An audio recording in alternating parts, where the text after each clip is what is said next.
औज़ुबिल्लाहि मिनश्शैतानिर्रजीम बिस्मिल्लाहिर्रहमानिर्रहीम। अल्लाह के पाक नाम से शुरू करते हैं जो बड़ा मेहरबान और नहायत रहम करने वाला है। यूनिक ग्रुप ऑफ इंस्टीट्यूशन की तरफ से ये ऑनलाइन लेक्चर्स अज़ीज़ तलबा व तालिबात आप की तालीम और तरबियत के लिए आप तक प्रोवाइड किए जा रहे हैं। मैं हूँ प्रोफेसर राजा वाजिद अली। आप सब बच्चे मुझसे स्टैटिस्टिक्स पढ़ते हैं और क्लास हमारी है सेकेंड ईयर की क्लास में हम फर्स्ट 50% का लास्ट चैप्टर नंबर 11 कर रहे हैं और एक्सरसाइज है 11.3 जो कि पेज नंबर 56 पर मौजूद है। हमने क्वेश्चन नंबर 1 कंप्लीट कर लिया था और क्वेश्चन नंबर 3 कंप्लीट किया था। आज हम इसका क्वेश्चन नंबर 2 का ए पार्ट और बी पार्ट करने की कोशिश करेंगे। और जैसा कि आप जानते हैं कि बमुश्किल एक सवाल ही एक लेक्चर में पूरा होता है, तो क्वेश्चन नंबर 2 आज हमने शुरू करना है। हस्बे मामूल हम अपने लेक्चर का आगाज़ इल्म की दुआ से करते हैं। अल्लाहुम्मा उर्ज़ुक़नी इल्मन नाफ़िअन वासिअन हमीकन। ऐ मेरे अल्लाह, हम सबको इल्म अता फरमा, जो इल्म नाफ़े हो, वो इल्म वसी हो, वो इल्म हमीकन गहराई वाला हो। इन 3 खूबियों के साथ ऐ हमारे परवरदिगार हमें इल्म अता फरमा। इसके साथ मैं आपकी तरबियत के हवाले से एक बात जो मैंने बहुत पहले लेक्चर्स में कही होगी, एक बात फिर दोबारा रिपीट कर रहा हूँ ताकि आपको याद दहानी हो कि इंसान की ज़िंदगी, उम्र, हर इंसान चाहता है कि उसकी ज़िंदगी सेहत वाली हो और उम्र ज़्यादा से ज़्यादा हो। अब ज़्यादा कितनी हो? हमारी कोशिश है कि हम 100 साल क्रॉस करें, 1 सदी तो कम से कम हम इस दुनिया में रह के जाएं, ताकि जब रोज़े महशर हमसे सवाल पूछा जाए तो हम कहें कि एक दिन तो रह कर आए हम पूरा। तो हमारी कोशिश कि हम 100 साल ज़िंदा रहें। दूसरी कोशिश कि हम सेहत वाली ज़िंदगी अता हो। अब ये दोनों कोशिशें एक काम करने से मिल सकती हैं, यानी कि सारी ज़िंदगी सेहत वाली मिले और ज़िंदगी भी 100 साल की हो। इन दोनों बातों के पीछे एक अकेली बात, एक अकेला अमल अगर आप करें तो ये दोनों बातें आपको मिल जाएंगी। कौन सी दोनों बातें? सेहत वाली ज़िंदगी और उम्र 100 साल। करना क्या है? सिर्फ एक अमल करना है। उस अमल करने से आप ज़िंदगी में कभी बीमार नहीं होंगे। ज़िंदगी में जब कभी बीमार नहीं होंगे तो आपकी ज़िंदगी लंबी हो जाएगी और वो 100 साल तक भी हो सकती है और उससे आगे भी हो सकती है। अब जनाब अमल बताता हूँ आपको, पहले भी बताया था और रिपीट कर रहा हूँ ताकि रिवीजन हो जाए और आपको ज़हन नशीं हो जाए। वो अमल ये है कि आप राई के दाने से भी कम कोई चीज़ और पानी के कतरे तक कोई भी ऐसा लिक्विड या ठोस में राई के दाने के बराबर कोई भी चीज़ आप हल्क से नीचे ना उतारें बग़ैर बिस्मिल्लाहिर्रहमानिर्रहीम के। अगर आप खाना खाते हुए लुक़मा मुंह में डालते हैं, वो लुक़मा चाहे राई के दाने के बराबर हो, पानी पीते हैं, चाहे वो पानी का एक कतरा, एक बूंद हो, वो आपके हल्क से नीचे ना जाए बग़ैर बिस्मिल्लाहिर्रहमानिर्रहीम के। बस इतना सा अमल अगर आप कर लें तो आपकी सारी ज़िंदगी सेहत वाली और उम्र लंबी हो जाएगी, और इतनी लंबी होगी कि वो 100 साल के करीब हो जाएगी। आप कोई भी चीज़ खाते हैं, अल्लाह पाक ने अपनी हर चीज़ में 2 खूबियाँ रखी हैं। एक उसमें अच्छाई, एक उसमें बुराई। दोनों में से कोई एक आपको मिलेगी। अगर आप कोई भी चीज़ खाने से पहले पढ़ते हैं बिस्मिल्लाह हिर्रहमानिर रहीम, मैं उसके नाम से ये खाने लगा हूँ, ये काम करने लगा हूँ, जो रहमान है, जो रहीम है। पहले ज़माना जहालियत में जो कुफ़ार मक्का थे, वो अपने बुतों के नाम से अपना हर काम शुरू करते थे। जब इस्लाम आया, आप सल्लल्लाहु अलैहि वसल्लम पर पहली वही आई और फिर इस्लाम की इब्तिदा हुई, तो आप सल्लल्लाहु अलैहि वसल्लम ने फरमाया कि ये अपने बुतों का नाम लेके अपने कामों का आगाज़ करते हैं, आप अपने अल्लाह का नाम लेके किया करें, बिस्मिल्लाह। सिर्फ़ इतना कहा कि बिस्मिल्लाह, कि मैं अल्लाह के नाम के साथ अपना ये काम शुरू करने लगा हूँ।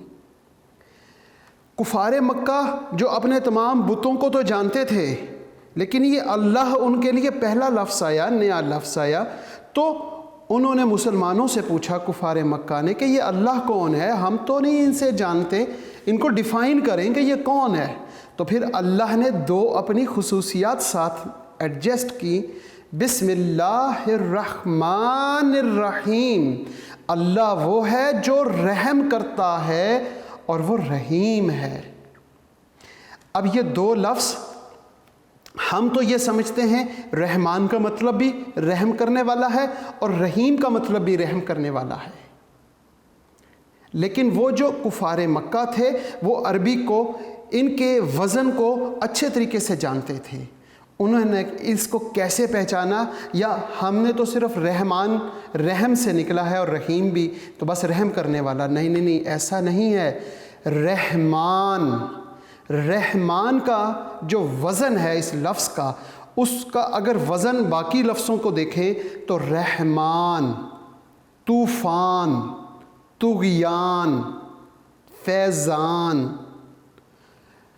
जब लफ्ज़ तूफ़ान होता है तो इसमें मतलब आता है जोश, कुव्वत, वलवला। इसके सामने कोई रुकावट होगी तो तूफ़ान, इसका मतलब उस रुकावट को गिरा कर गुज़रेगा। तुग़यान, पानी में जब तुग़यानी आती है तो अपने बंद जो उसके बांधे होते हैं वो अपनी हदों से बाहर निकल जाता है, उसमें जोश, कुव्वत और वलवला होता है। रहमान, अब इस लफ्ज़ का वज़न उस लफ्ज़ के साथ एडजस्ट होते हुए ऐसा रहम करने वाला, जोश, कुव्वत, वलवला, अपने सामने आने वाली तमाम रुकावटें बंद तोड़ने वाला, इस तरह का रहम करने वाले को रहमान कहते हैं। अल्लाह को मालूम था कि जैसे ही कुफ़ारे मक्का रहमान को इस वज़न पे सीखेंगे, समझेंगे, तो वो ये सवाल करेंगे कि जैसे तूफ़ान एक मखसूस वक्त पे आता है और वो थम जाता है, इस तरह क्या ये रहमान, रहम करने वाला, एक मखसूस वक्त पे इतनी जोश, कुव्वत और वलवले के साथ रहम करेगा? नहीं। दूसरा लफ्ज़ अल्लाह ने अता किया, रहीम। अब रहीम का जो वज़न है, इस वज़न में आता है जो रोज़े अव्वल से रोज़े आखिर तक एक जैसा रहम करने वाला, उसे कहते हैं रहीम। तो हमारा रब रोज़े अव्वल से रोज़े आखिर तक एक जैसा जोश, कुव्वत और वलवले के साथ रहम करने वाला है। जब हम अल्लाह के नाम के साथ कोई भी लुक़मा अपने पेट में डालेंगे तो उसकी सारी खामियां निकाल दी जाएंगी और उसकी सारी खूबियां के साथ वो आपके जिस्म को तवाना करेगा, उसकी सारी खूबियां आपको मिलेंगी। तो फिर आप कैसे बीमार होंगे? बीमार सिर्फ़ इंसान अपने अपना खाना ख़राब करने की वजह से, अपना खाना गलत खाने की वजह से बीमार होता है। अगर हम आज से 40 साल पहले के लोगों को देखें तो वो 60, 70, 80 साल, 90 साल के लोग होते थे और वो खाते थे, वक्त पे खाते थे और एक अपने पेट में 3 जगह होती थी, एक खाने के लिए, एक पानी के लिए और एक खाली रखते थे। आज हम ना वक्त पे खाते हैं और ना देख के खाते हैं, पता नहीं हम कैसे ज़िंदा हैं। तो ये एक अमल आप करें, आपकी ज़िंदगी लंबी हो जाएगी और आपकी ज़िंदगी सेहत वाली होगी। बहुत शुक्रिया। अब हम चलते हैं अपने लेक्चर की जानिब और हमारा लेक्चर है जी क्वेश्चन नंबर 2 और उसका ए पार्ट। इसमें भी हमारे पास 2 पॉपुलेशंस हैं, विद रिप्लेसमेंट के साथ हमने काम करना है। आप लोगों को मैंने कहा था, रिक्वेस्ट की थी कि आप लोग कर लीजिएगा, क्योंकि आप लोग जो हैं वो नहीं करते, फिर हमें ही करना पड़ता है। हम कोशिश करते हैं कि आपको सिखाएं। जी, यहाँ पर बात करते हैं फर्स्ट पॉपुलेशन,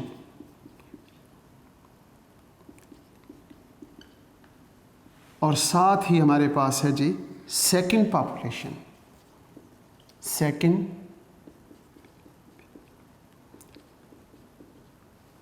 फर्स्ट पॉपुलेशन आपके पास जनाब वो क्या है, 3, 4, 5, 3, 4, 5,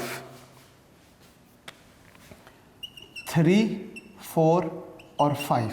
सेकंड पॉपुलेशन आपके पास है 0, 3, ठीक है जी 0 और 3। इसके बाद आपने लिखना है पॉपुलेशन साइज, इधर भी population size, it is denoted by capital N। इसको हम कैपिटल N 1 से और इसको हम कैपिटल N 2 से डिनोट करेंगे।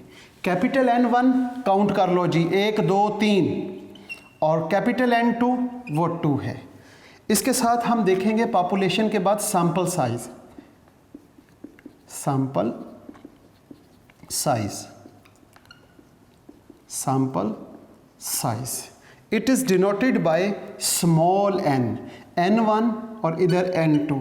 ये आपको किताब में क्वेश्चन में गिवन होगा।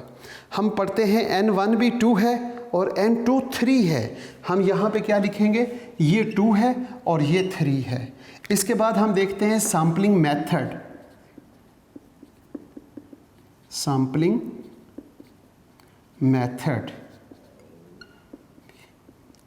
Sampling method. इस तरफ अगर हम गौर करें तो वो विद रिप्लेसमेंट है और इस तरफ गौर करें तो वो भी विद रिप्लेसमेंट है।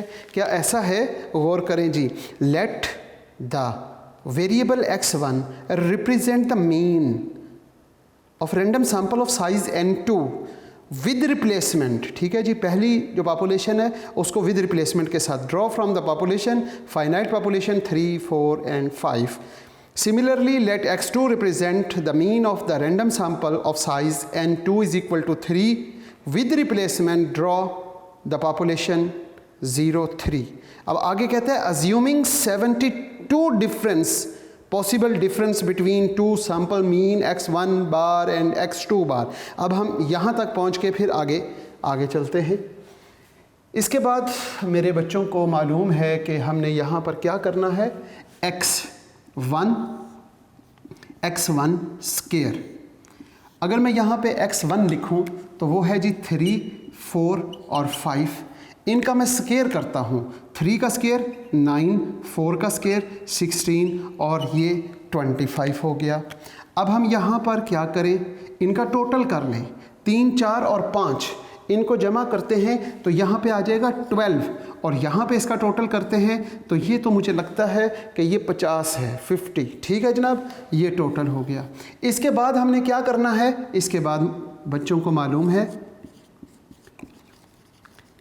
पॉपुलेशन मीन मालूम करना है।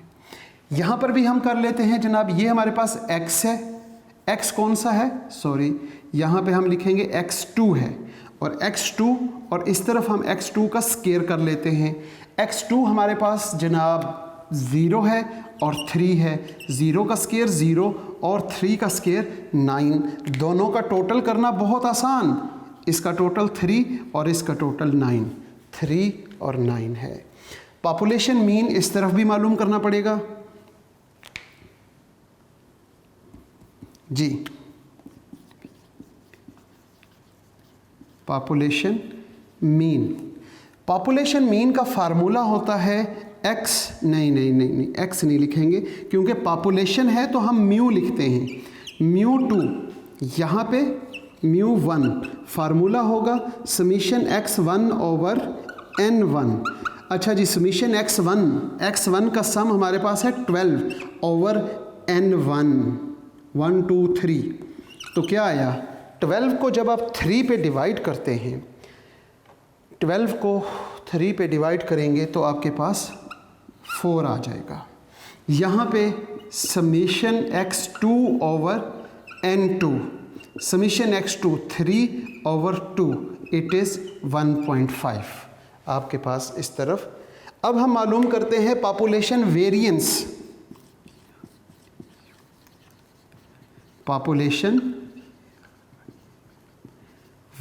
और इस साइड पे भी हम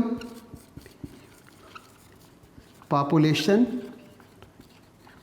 variance, it is denoted by sigma square. यहाँ पे सिग्मा स्केयर 2 और यहाँ पे सिग्मा 1 स्केयर। सिग्मा स्केयर 2 का क्या फार्मूला होगा, समीशन x2 का square over capital N2, small n2 नहीं लिखना, capital N2 summation x2 over capital N2, population की बात हो रही है, होल स्केयर। वैल्यूज पुट कर दें, 9 ओवर 2 माइनस 3 ओवर 2 का होल स्केयर, और यहाँ पे sigma 2 square is equal to, sigma 2 square is equal to क्या आता है, 2.25। ठीक है जनाब। इस तरफ क्या फार्मूला होगा, समीशन x1 का square over n1 plus summation x1 over n1 का होल स्केयर। इसमें वैल्यूज पुट करें, 50 ओवर 3, 1 2 3 है जनाब, नहीं गलत, ठीक है जी 3 है, यहाँ पे गलत लिख दिया मैंने, कैपिटल N1 और यहाँ पे भी कैपिटल N1 लिखना है। 50 ओवर 3 माइनस 12 ओवर 3 का स्केयर, यहाँ पे प्लस नहीं है माइनस है। जब आप इसे सॉल्व करते हैं तो आपके पास जवाब आता है 0.667। ये सिग्मा 1 स्केयर आ गया और यहाँ पे सिग्मा 2 स्केयर आ गया। यहाँ तक तो सारा काम वही है जो हम पहले करते थे। इसके बाद भी हमारे पास जो सैंपल ड्रॉ करने हैं, टोटल सैंपल लिखेंगे जनाब। हम यहाँ पर क्या लिखते हैं,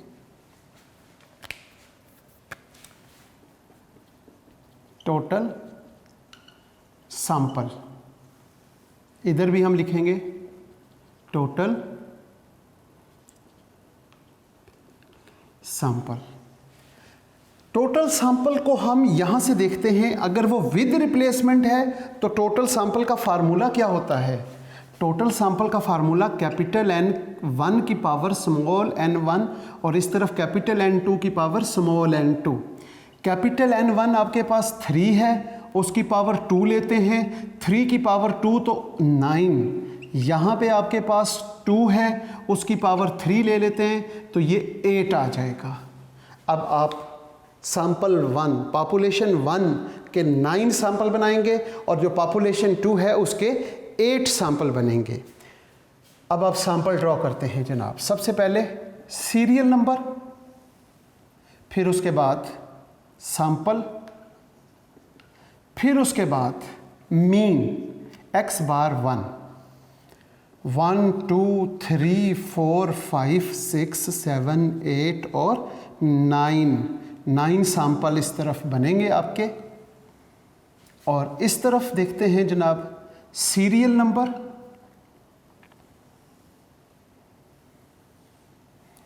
इसके बाद सैंपल और x बार 2। x बार 2 से पहले हम क्या लिखेंगे, 1 2 3 4 5 6 7 और 8 सैंपल आपके यहाँ पे बन जाएंगे। जी, अब हम बात करते हैं, सैंपल ड्रॉ कर लेते हैं जनाब। अगर हम सैंपल ड्रॉ करेंगे तो विद रिप्लेसमेंट के साथ सैंपल कैसे बनते हैं, 3 की पावर 2 9 तक सीरियल नंबर लिख लिया। 3 की पावर कम करें, मतलब 3 की पावर 2 थी, एक कम कर दें, 3 की पावर 1।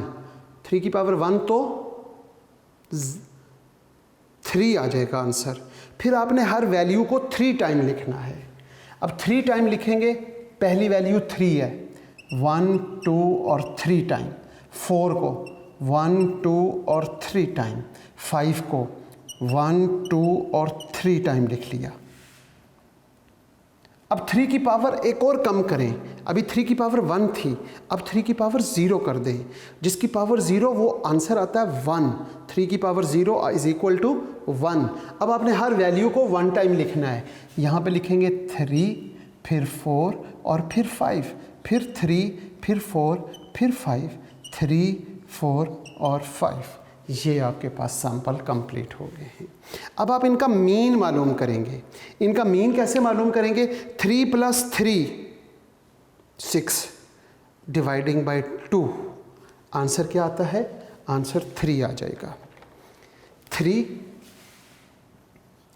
+ 4 जो जवाब आए उसको 2 पे डिवाइड कर दें, 3.5। 5 6 7 8, 8 का मतलब क्या हो गया, 4। 8 को 2 पे डिवाइड करेंगे तो 4 आ जाएगा। फिर यहाँ पे 3 4 5 6 7, 3.5। 4 + 4 8, 2 पे डिवाइड करेंगे तो 4 आ जाएगा। 4 और 5 9 होता है और उसको 2 पे डिवाइड करेंगे 4.5 आ जाएगा। 4.5 के बाद अब यहाँ पे देखते हैं 5 6 7 8, ये 4 आ गया। 5 6 7 8 9, ये 4.5 आ गया। 5 + 5 10 डिवाइडिंग बाय 2, आंसर इज 5। अब बिल्कुल इसी तरीके से आपने सेकंड पॉपुलेशन के सैंपल ड्रॉ करने हैं। सेकंड पॉपुलेशन के सैंपल ड्रॉ करते हुए क्या करेंगे, 2 की पावर 3, आपने देखा 2 की पावर 3 तो 8। अब आपने 8 सैंपल ड्रॉ करने हैं, पावर को कम करें। अब पावर एक कम कर दी, 2 की पावर 2, आंसर क्या आया, 4।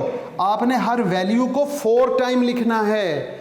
पहली वैल्यू क्या है, 0, पॉपुलेशन 2 में 0 0 0 0, 4 टाइम लिखा। फिर 3 3 3 और 3, ये भी 4 टाइम लिख लिया। अब हमने पावर को कम किया, 2 की पावर 1, आंसर आया 2। हर वैल्यू को 2 टाइम लिखना है, 0 0 3 3 0 0 3 3। अब 2 की पावर 0, आंसर 1 आ गया। हर वैल्यू को 1 टाइम लिखना है, 0 3 0 3 0 3 0 और 3। अब इन तीनों को जमा करके 3 पे डिवाइड करना है। जब आप तीनों को जमा करके 3 पे डिवाइड करेंगे, 0 + 0 + 0, आंसर 0 आया ना। उसको 3 पे डिवाइड करें तो क्या आता है, उसको 3 पे डिवाइड करेंगे तो जवाब भी 0। 0 + 0 + 3, आंसर 3। 3 पे डिवाइड किया तो 1, यहाँ पे 3 पे डिवाइड किया तो क्या आया, 1। 3 + 3 6, 6 + 0, फिर भी 6 ही आता है। 6 को 3 पे डिवाइड करें तो आंसर आ जाएगा 2। यहाँ पे 3 + 0 + 0 3, आंसर 1। 3 + 0 + 3 6, उसको 3 पे डिवाइड करेंगे तो 2, यहाँ पे भी 2 और यहाँ पे 3। So simple. यहाँ तक समझ आ गया होगा आप लोगों को। इसके बाद हमने क्या करना है, डिफरेंस बिटवीन 2 सैंपल मीन। अब हमारी जो हेडिंग है वो क्या है,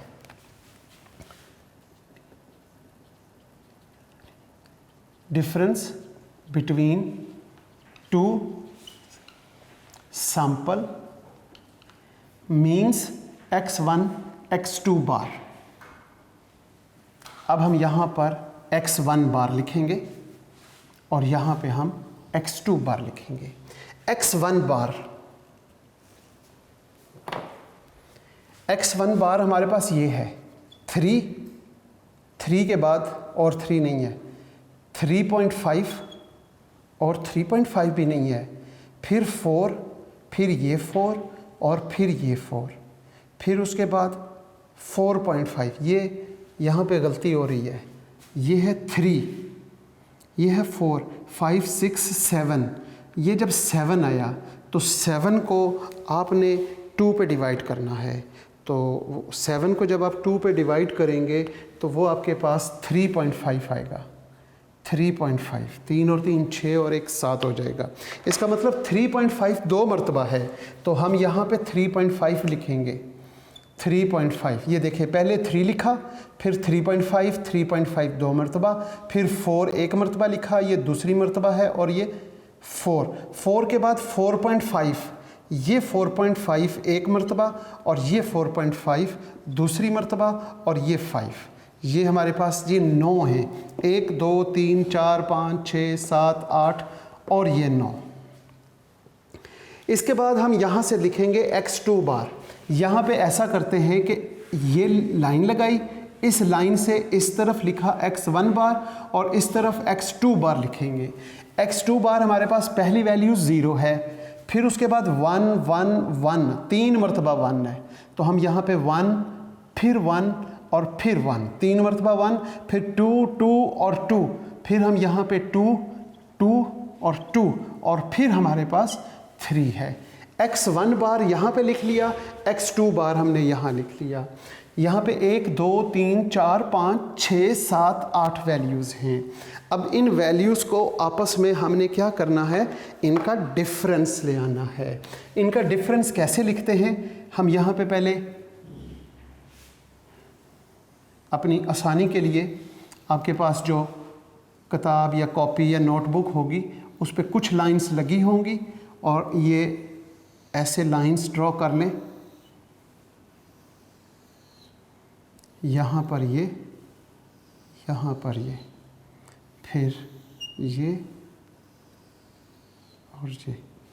बाद में हमें क्या करना पड़ेगा, आसानी से हमें तलाश कर लेंगे जो चीज़ें हमें चाहिए। अगर ऐसा काम किया होगा, ले इसमें डिफरेंस करेंगे आप सब बच्चे।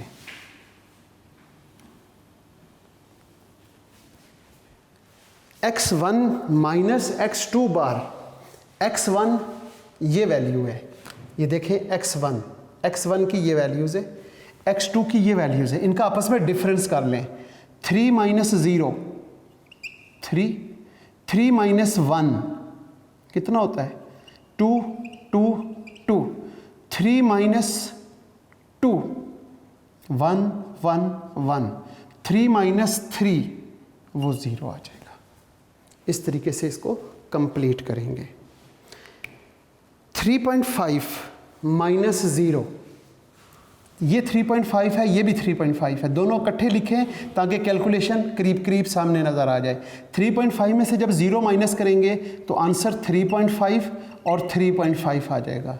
3.5 में से जब आप 1 माइनस करेंगे तो आंसर 2.5 2.5, इधर भी 2.5 2.5 2.5 और 2.5। 3.5 में से जब आप 2 माइनस करेंगे तो 1.5 1.5 1.5 1.5 1.5 और 1.5। 3.5 में से जब आप माइनस करेंगे 3 तो आपके पास आंसर आ जाएगा 0.5 0.5। ठीक होगी बात।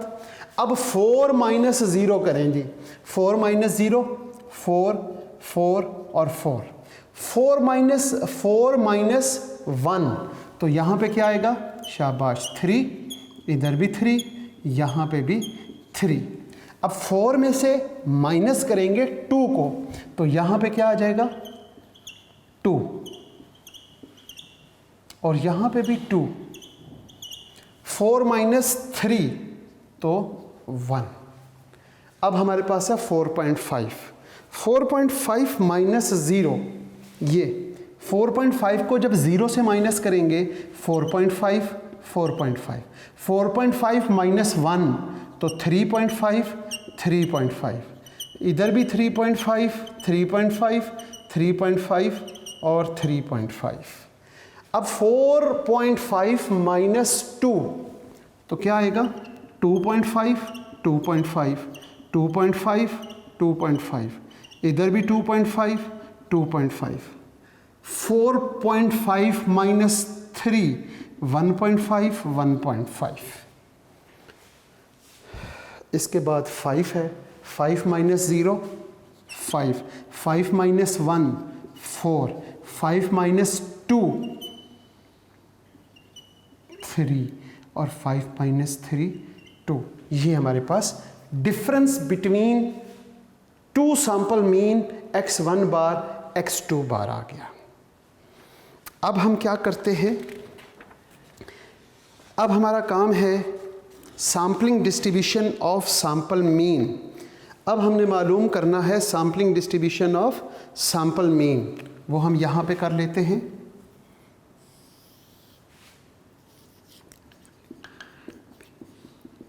Sampling distribution of difference between two sample means x1 minus x2 बार। ठीक है, यहाँ पे लिखेंगे x1 माइनस x2 बार। जी, x1 माइनस x2 बार में सबसे छोटी वैल्यू 0 है इस पूरे टेबल में और सबसे बड़ी वैल्यू 5 है। तो हम क्या लिखेंगे, ज़रा गौर करें। हम लिखेंगे 0, 0 के बाद शाबाश 0.5, 0.5 के बाद 1, फिर 1.5, फिर 2 होगा, 2.5, फिर 3 होगा, 3.5, फिर 4 होगा, फिर 4.5 और फिर 5। फिर हमारे पास 5 आ जाएगा। इसके बाद आपने क्या करना है, इसको रेस करके दोबारा से कोशिश करते हैं एडजस्ट करने की। यहाँ पर sampling distribution of the difference between two sample means x1 minus x2 बार। ठीक है जी, यहाँ पे हम लिखते हैं x1 माइनस x2 बार और x1 माइनस x2 बार हमारे पास क्या है वो हमने यहाँ से देखना है। 0, 1, 1.5, 0 के बाद 0.5 है, 0.5, 1, 1.5, 2, 2.5, 3, 3.5, 4, 4.5 और फिर 5। इसके बाद आपने यहाँ पे क्या करना है जनाब, टैली। फिर आपने फ्रीक्वेंसी के बाद आपने क्या करना है, f of x1 minus x2 बार। और आगे जो 2 कॉलम्स बनाने हैं वो आपको मालूम है, वो आप कंप्लीट करें खुद। और इससे आगे इंशाल्लाह हम नेक्स्ट लेक्चर में आपके साथ मुलाकात करेंगे और इससे आगे हम नेक्स्ट लेक्चर में करेंगे और कोशिश करेंगे नेक्स्ट लेक्चर में ये एक्सरसाइज कंप्लीट कर लें, इसका B पार्ट करके। इसी के साथ आज के लेक्चर को यहीं पे इख्तिताम करते हैं इस दुआ के साथ कि अज़ीज़ तलबा व तालिबात आप जहाँ रहें खुश रहें, सलामत रहें, ईमान वाली और सेहत वाली ज़िंदगी अल्लाह पाक आपको अता करे। वालदैन का साया ता हयात कायम रखे। वालदैन का और उस्ताद कराम की इताअत और फरमाबरदारी की तौफ़ीक अता फ़रमाए। इसके साथ साथ जब आखिरी लम्हा इस दुनिया में हमारा हो तो ऐ हमारे परवरदिगार हमारी ज़बानों पे कलमा तैयब जारी फरमा दीजिएगा, ला इलाहा इल्लल्लाह मुहम्मदुर रसूलुल्लाह, ताकि हमारा ख़ात्मा बिल ईमान हो सके। आमीन। अल्लाह हाफ़िज़। Thank you.